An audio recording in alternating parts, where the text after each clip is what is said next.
What's up, everybody? This is Jay, and this is my recap for the Shy Season 4, Episode 6, CANDYMAN. Now, we know when we last left off the last episode, Duda got shot.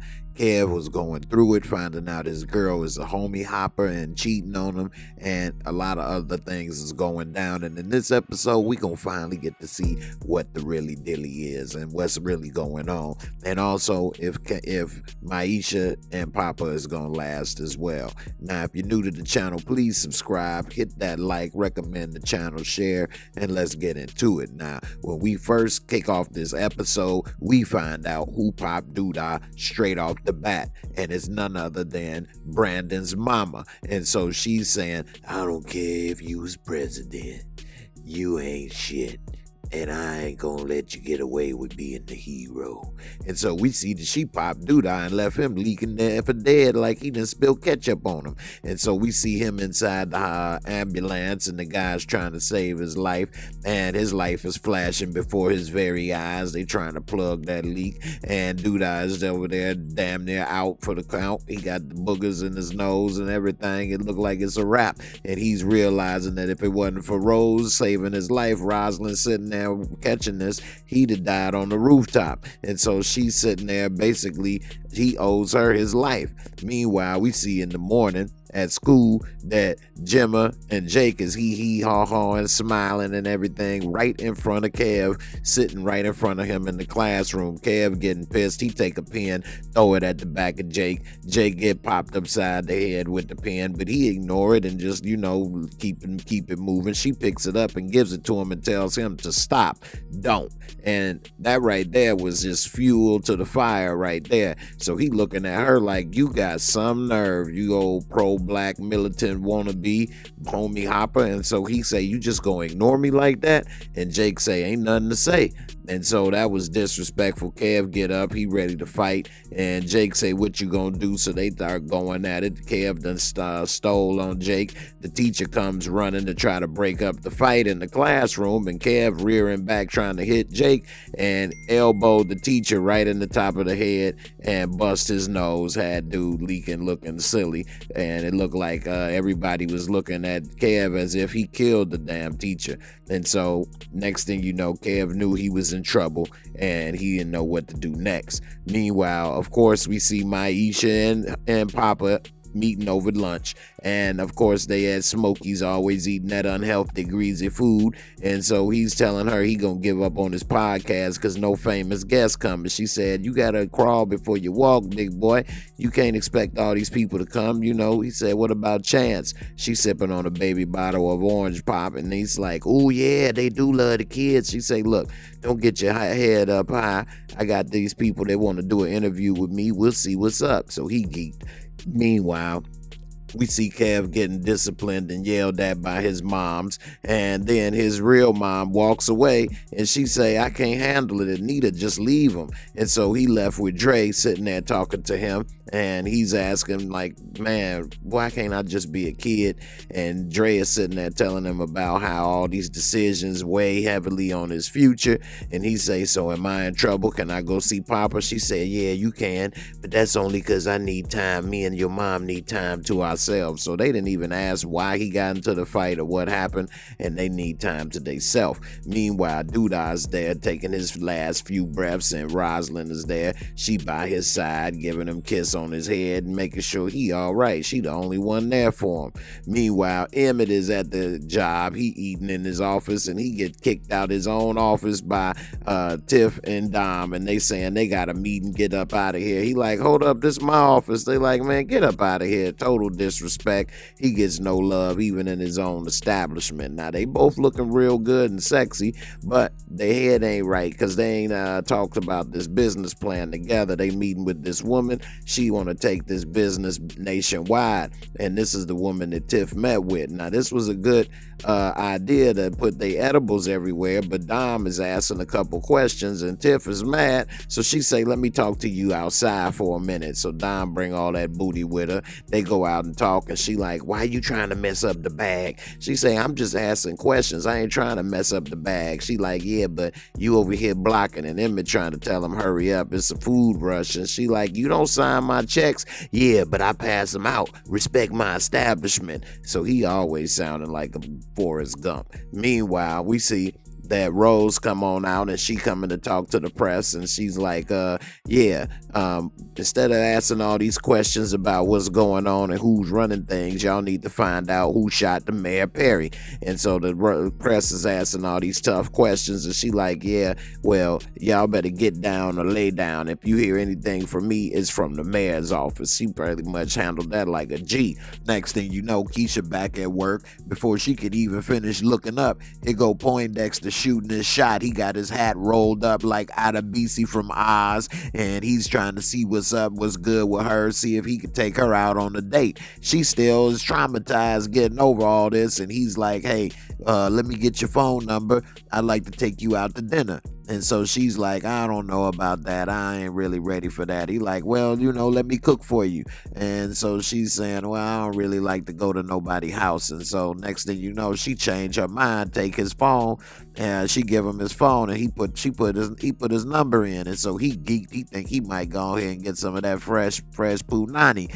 Next thing you know, we see Kev over at Papa's chilling, and then he got an ambush interview with Gemma and Jake. And so he telling Kev to chill. Look, I ain't trying to ambush y'all, but it's a lot going on, and we need to talk about it because people hurting. And so Jake like, man, you just trying to get ratings up on your podcast, man. And then Papa say, well, how come we can't be like killing two birds with one stone? What's wrong with that? And so everybody say, he tell Jake, I thought you wasn't afraid of nothing. And so Kev say, I'm down. And so next thing you know, we see Gemma sit down. She say she'll do it. And so next thing you know, everybody sitting down. Jake agreed to it. And so they about to air out their dirty laundry on Papa's pulpit. Meanwhile, we see that Jada's still struggling with dealing with chemo, and we see that Emmett is there. He's trying to cook, do whatever he can for her. Tiff is there. He got his little baby over there, little Peanut. And so Jada is trying to get over everything and feel better. And they tell her they'll be there for her, and she say, nah, why don't you and take them and let me get some rest. And so Tiff tried to tell Emmett, come on, let's go. Emmett say, I ain't going nowhere. You take little Peanut, and I'm going to stay here, and I'm going to take care of Moms. And so he stayed with her, and it's always been them. They the first two characters we met from the show damn near. And so we see Papa's on the pulpit. He's trying to see and get this little info out, talking about people hurting. Kev asks what's going on, what happened, and everybody a little quiet. He like, don't be quiet now. And so Gemma say, what we did was wrong, but you can't keep self-medicating, Kev, and you can't be blaming everybody else and hurting yourself for what happened. And so it seemed that Kev is getting a little salty. He like, don't be putting my business out there in the streets like that. And so she say, it ain't no secret, Kev. Everybody know.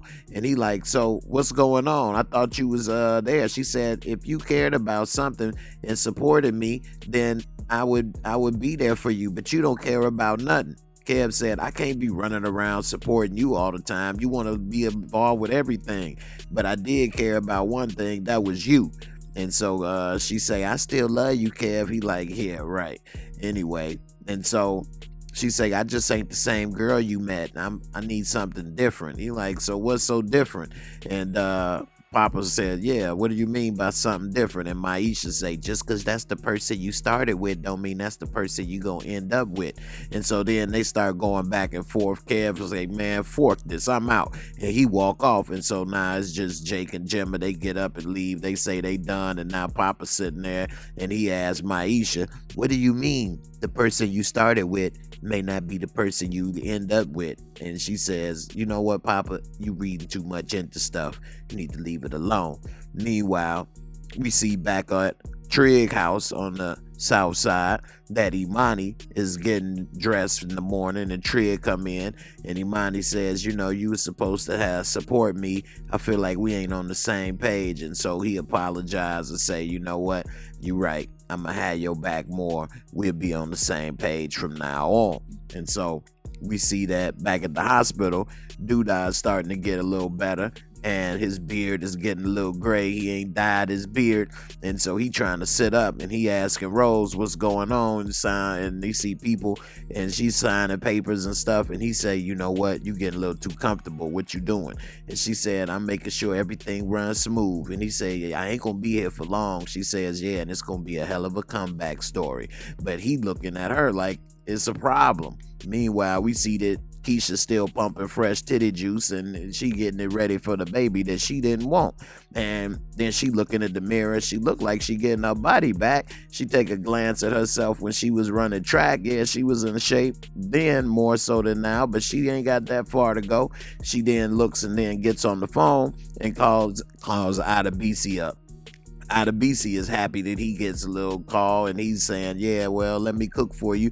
You come to my house. And she say, I don't really want to go to nobody's house. He say, okay, well, let's go to Smokey's den. Whatever you want. Meanwhile, we see that Emmett is catering and bringing food over there for Tracy, and he telling her she ain't got enough staff and this, that, and the other. She say, boy, you just got your shit together. And just always everybody just shitting on Emmett. Meanwhile, we see Dre and Kev come. Kev don't want to help out, but Dre snap talking about, you better help out. You ain't got no choice, as if this is his punishment. And so we see that Maisha's at her photo shoot, and they got her done up like, you know, the Black Swan up in this piece, and we see her mama and papa is on charge. They happy for her. They doing the interview and asking her, you know, so a lot of your songs have gone viral. What is your plans for the future? You want to get into music? She say, yeah, probably, but I want to graduate with honors first. And then Papa started talking. She say, where can I find your music? And he hand the card, Papa's pulpit. And it seemed Maisha was salty. He did that, even though she should have known that's what he was going to do. They said earlier they could shine together. So anyway, we see that Jake and Gemma is sitting there talking, and she's saying we should apologize to Kev. He say, man, we can, but I want to do what make us happy first. So they start slobbing on each other. Meanwhile, we see that they had Kev, the only person finally asked Kev what happened, talk to me, is Emmett. And Kev tell him that his girlfriend and his best friend, they left him cheating on each other, and he say that's messed up. But sometimes we learn these lessons before, you know, we understand what's going on. So we see, meanwhile, Jake and Gemma get busted by Trig while they was, you know, making out, and Imani run in, what's going on, what happened? And so next thing you know, they take this little bitch up out of here with the bitch on her pants, and Imani talk to her. Meanwhile, we see Dre finally doing her counseling job with the only people that we done met that need counseling, I guess, which is the three amigos. And so we see that they sitting there talking. He's saying he don't answer the phone, and the other girl tired of hearing them argue. And so he say he tired of his girl showing her goodies on the internet. And so Dre say, well, look, can you answer your phone more? Okay, that's a start. Meanwhile, they start arguing again. Little mama leave, bumps into Kev, knocking stuff over. She's saying, you better watch where you going, dang. And so Emmett put a bug in his ear. The best way to get over somebody is find somebody else, you know what I'm saying? And Kev is smiling, talking about, yeah, that's the worst advice for to get with her. Meanwhile, Trig trying to tell Jake about how to treat every girl special, and to be making sure that he don't just be trying to get his rocks off and get to know the girl, and, you know, all of this stuff. Jake is trying to understand, because he basically was saying, man, I've already done had some, and you kind of late. But it seemed they bonded on that moment. We see that, again, we see Papa and Maisha over lunch talking, and she's asking, why did you put your card out there? I was trying to shine. He say, but we can't shine together. She say, but I wanted to have my moment. He say, so you want me to be in your shadow? She said, it wasn't a problem when I was in yours. I don't want you in mine either. Meanwhile, we see that Jada is still struggling, and Dre checks up on her, and she telling Jada to be strong, and Jada break down crying, saying, why I always gotta be the strong one, why I can't just be me, I'm always gotta be strong for Emmett, for myself, why I gotta be strong. And so she's getting a phone call from Nina, and she sends it to voicemail, and then text saying, I'm in a meeting, home soon, while at the same time Nita was watching her outside. So we see that Gemma is talking with Imani in the basement, and Imani is telling her, you know, it's all good, I ain't about to go ahead and trip on you for what you've been doing, but at the same time you need to protect yourself. And then her father's there, and he's looking, talking about your house got character. Yeah, the wallpaper falling off. And then Trigg say, yes, your daughter's a good influence on my son. He say, I bet she is. And now he realizes his daughter is a homie hopper coming out the back room and hugging all on this dude and seeing the atmosphere. And he probably just upset with that. Meanwhile, we see at Smokey's, the only restaurant in town, that Keisha's there, and he's saying, man, they seem to know you pretty well. And she say, yeah, I eat here a lot. I get a lot of free food. And so Ida Beasy said, is this for free? She say, no, what, you can't afford it? He say, no, I just don't like paying for food. Then he touch her hands, and she draw back, and then he say, it's okay, Keisha, I'm sorry. Count to 3. And so she's like starting to hyperventilate and everything. And so then she count to 3, and after 3 seconds, she was okay. And so as all it took was 3 seconds of breath, and they was able to move on. But it seemed that she was really traumatized when he tried to touch her, and maybe she ain't ready to be trying to go out on no dates with no dudes. And meanwhile, we see Tracy finally come to visit Duda in the hospital, and he's all, you know, man, I ain't even get to dye my beard. She say, yeah, what do you want? My budget ain't get approved, and they told me that you wanted me to come. Did you just want to get some coochie, or do you really care about this stuff? And before he can answer, she say, that's what I thought, and walked away. Meanwhile, we see Tiff, and she coming to apologize to Dom, saying, you know what? I should have came at you. We wasn't on the same page. Dom saying, I'm not trying to mess up the bag. I'm just trying to make sure the bag big enough. Next thing you know, Iman Shumpert walk in, and he's saying, y'all the weed girls. And she say, yeah, who are you? Hey, I'm Hannibal, cousin. He told me y'all had that fire. I'm trying to add edibles to my inventory.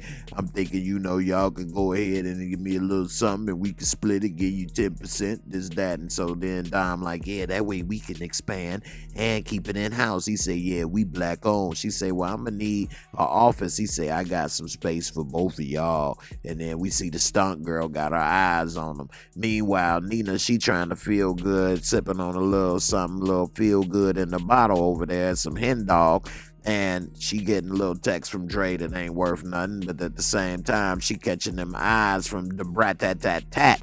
And so she come on over and say, what's up, baby girl, what you sipping on? And she see she sipping on some Henny. She say, you alone? You wanna be? And so next thing you know, Nina give it a look like, hell no, I could use a little entertainment. Next thing you know, we see the brat tat tat tat getting that red light special about the brat tat tat tap that ass. And she all between them legs like, you know what I'm saying, it's a pair of wings. And we see she split up like a wishbone and having a good old time. Meanwhile, next thing you know, she coming on home, taking off her stuff, talking about she need to take a shower, wash all that, you know what I'm saying, tongue lashing off. And then Dre is talking about, what's going on? We got a lot going on. I need you to be here for me. She say, be here? I saw you with Jada. What's really going on? And she start crying. You was following me? Jada got canceled. Snot boogers and bubbles flowing out. And now Nina know that she done went too far and did the wrong thing. And she go over there and give her a hug because she don't want to hashtag lose the strap. Meanwhile, we see at Papa's pulpit, Big Papa is getting a little baby christening, and it turns out to be one of Keisha's friends, and Keisha was there. And so afterwards, Keisha's friend talking to her, talking about it's been good being married, and that everything is going great, and she happy. And Keisha say, well, I'm happy for you, girl. And she say, oh, well, thank you, Keisha. And then she walk off. Meanwhile, it leave Keisha thinking about what does she really want in her future. Meanwhile, Papa stop her like, Keisha, hey, what's up? She say, "What's up, Papa?" He say, "Hey, it's gonna be all right, Keisha. I don't know what's going on with me and Maisha though. I think she think I'm jealous of her." She said, "Well, are you?" Uh, I don't know. Maybe. I don't know, I guess. And he says, she say, "It be like that sometimes." He say, "Well, I don't know. I'm just trying to figure it out." She say, "It's all right, Keisha." And then she say, "It's gonna be all right, Papa." Shit. And he like, "Hold on, we in church." She say, "I know, that's why I gotta get up out of here."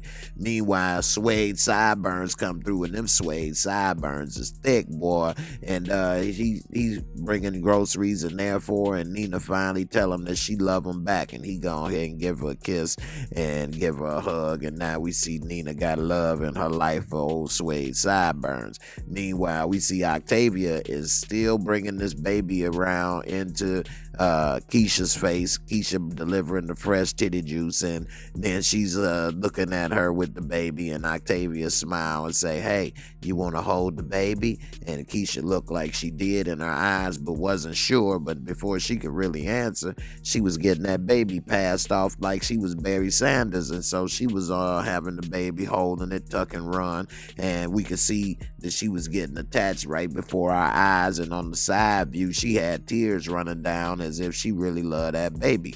Meanwhile, we see that Imani and Trig is there to pick up Doodah, and they giving him the bag, and they say, "Man, why you call us and you ain't call Rosalind?" He say, "Well, to be honest, give me a second." And he say, "No, you can say what you need to say in front of her." He say, "Well, I don't know who to trust right now." Then we see Imani say, "Well, trust don't come cheap, and it don't come for free no more. We gonna need some help."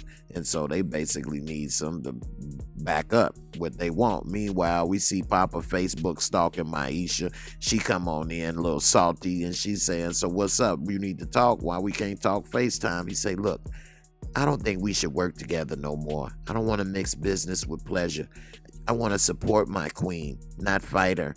And I think we shouldn't do this." She say, "Okay, that's great." He like, "Okay, that's it?" She said, "Yeah. And as a matter of fact, I think we should have some space." And he said, but I don't want no space." She said, "You know what? I think it's best." And now she leave him sitting there hanging while he trying to give advice. He need help. Meanwhile, we see the Keisha and Kev bond, and he say, "I heard you on the date." She say, "Damn, I can't do nothing. I heard you beat up a teacher." He said, "It was an accident. Don't worry, I'm gonna get my stuff together." He gave her a baby pair of Jordans for some reason. Everybody keeping this baby in her life. Meanwhile, we see the Emmett sitting there in deep concentration while Tiff sitting there getting her little thought together. And then she come on over, and he say, "You know what, Tiff, I love you." She say, What happened?" "Just for you being you." And he say, "I need a Thatcher in my life." And so then they kiss. She say, "Hey, open a closed marriage. We always gonna be together." And so we see Keisha on the phone talking to Ida BC, and she telling him, "I held my baby today. It was beautiful." And so we see she just going down that rabbit hole. Meanwhile, Kev get a text from the Shy crew, Papa saying, "Game night at my house, you down?" Jake say, "Yeah." Kev say, "No, Nina can't sleep thinking about the brat-tat-tat tapping that ass." Meanwhile, we see Principal Joe Clark, and Kev is sitting there trying to get him to lean on him so that he don't throw him out of school.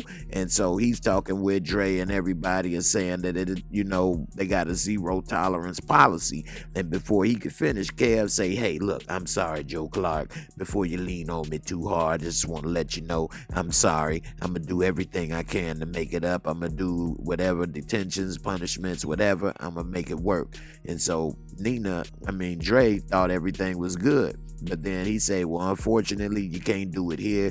You expelled." And so now Kev, he's salty. He got to walk on up out of there. Meanwhile, we see Nina hair's coming out. She got the little cancer coming through. She's starting to fall apart and get depressed. And she's starting to struggle with what's going on. Meanwhile, we see that Nina is sitting there with another bottle of Feel Good. And then Keisha walk up talking about, "Ma, I want my baby back." Sounding like, she done lost her damn mind. And her mama just looked at her like, "What?" Now, it's time for some real talk. Now, this episode was crazy as hell. First off, how in the world is Brandon's mama gonna know that Duda had something to do with Brandon being killed and find a way to kill the mayor of Chicago, but she let Ronnie drunk ass walk around all day, every day, and didn't try to shoot him once he got out of jail and all the things he did for killing her baby.